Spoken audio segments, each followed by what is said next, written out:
Hello everybody, this is Jeremy from Infiltrinity again, and here is another war recap. So this one is of our most recent victory over Bulgaria. We won 41 to 34 in a very fairly close war. We had a pretty good lead from start to finish. We used 29 out of 30 attacks, and the only one who did not use an attack on our side was Lawrence 2. By the end of the war, we didn't really need him in the clan. And as you can see from the other clan, they're from Bulgaria. 25 war wins coming in. Not sure what their clan description says, but it doesn't look like they were very often. They weren't very good on attacking. However, all of them are still in the clan, even the ones who did not use both their attacks or just use one of their attacks. So, as usual, I want to highlight some wars, but a quick note on our end, Ghost was a very lousy attacker. We booted him after a second attack. He used all wizards. Not a good way to use a war attack. So, sorry, dude, you just were not a good player. Ethan left us in our current war. He's a deserter, so it's a very common name. But if you see this guy, Ethan, don't let him in your clan. He will walk out on you in war and didn't even give us 3 stars. So, without further ado, I will highlight some attacks. The first one is by Master Adrian01. He is a Town Hall 8 taking on another Town Hall 8. So he's just going to use a drag roll. Nothing fancy here. Just almost all drags and dragon and balloon from his clan castle. He is taking 2 rage spells and 1 heal spell for this attack. However, he does drop his rage spell where his drags are going to go into the rage spell and doesn't place him behind his drag. So he does the same with his second rage spell. Make sure those drags go to the center of the base where the air defenses are. Those Teslas and all those archer towers are firing down on them. And you're going to see here in a second that he's going to drop his heal spell on those drags to make sure they survive the duration of this attack.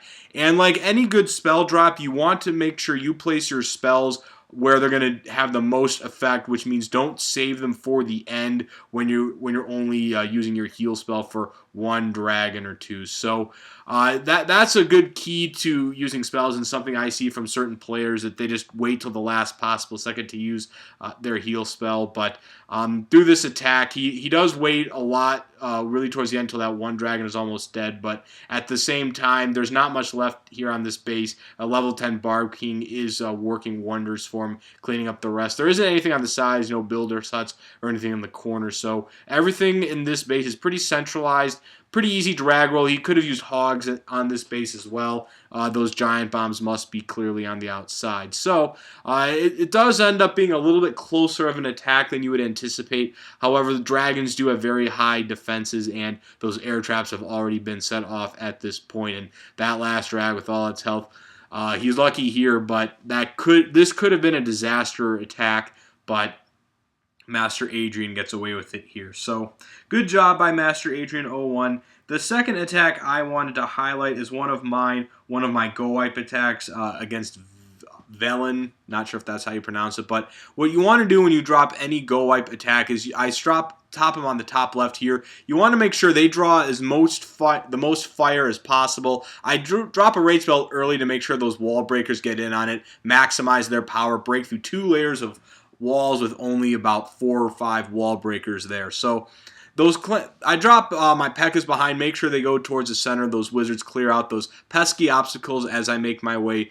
towards the center of this base. I lead in my troops with my spells. I bring 3 rage spells to make sure they have enough power to get through, and then 1 rage spell. I use it, some would say pretty early, but that's just to make sure my troops don't die. Once I get into that center area, that death box, I drop my 3rd and final rage spell to make sure my troops can easily get out of this attack in one piece. So, as you can see, my P.E.K.K.A.s and wizards are still very much alive. I dropped archers towards the top there, as you can see, to get rid of those pesky collectors, as I don't want to get beat on time here. So, my Barb King is done, but I still have 4 P.E.K.K.A.s, 3 P.E.K.K.A.s, none were from my clan castle, all alive and well, and this attack is going pretty smoothly. There is some defenses on the top, but my troops are staying together as a group. They are a lot more dangerous when I do have 5 or 6 wizards and 3 P.E.K.K.A.s all at one time. So I'm just going to speed it up here so it's not as long of an attack. But you're going to see my troops make all their way all the way around, but because they stay close together, it's hard to do this, but you want to make sure you position your troops where they stay somewhat relatively bunched up when there's no mortar towers or wizards in sight, because those archer towers, Teslas, and cannons can only target one troop at a time. So the last attack I wanted to highlight is by Tiber. He does a GoWiPe against Arsenal, a Town Hall 9 attacking a Town Hall 9. So you're going to see Tiber come in, sweep through this base from left to right here.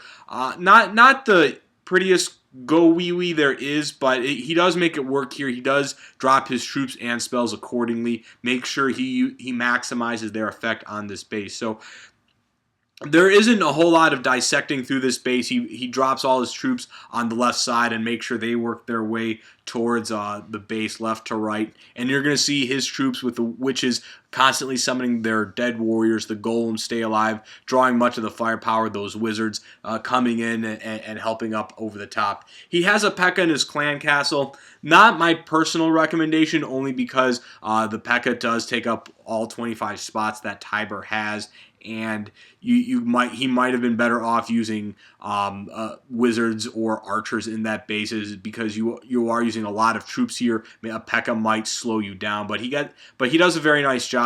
Easy to deploy one PEKKA, as you can see it on the top, right above that clan castle in the center of your screen. So those witches are constantly summoning dead warriors, drawing a ton of attention from this base, and because these defenses are very spread out, very clear pathways for the troops to go in this base, making it a perfect base to attack with witches, as those dead warriors can summon all those traps, making sure most of those wizards remain relatively unharmed. So the wizards are pretty much done right now, but two of the golems are alive, that PEKKA is still alive, and almost all, I believe all of Tiber's witches are alive, as well as his archer queen. So I'm just going to let it play out here. There's not a whole lot left. Those troops are just going to make their way through this base. There's only two cannons, a wizard tower, and a mortar left at this point.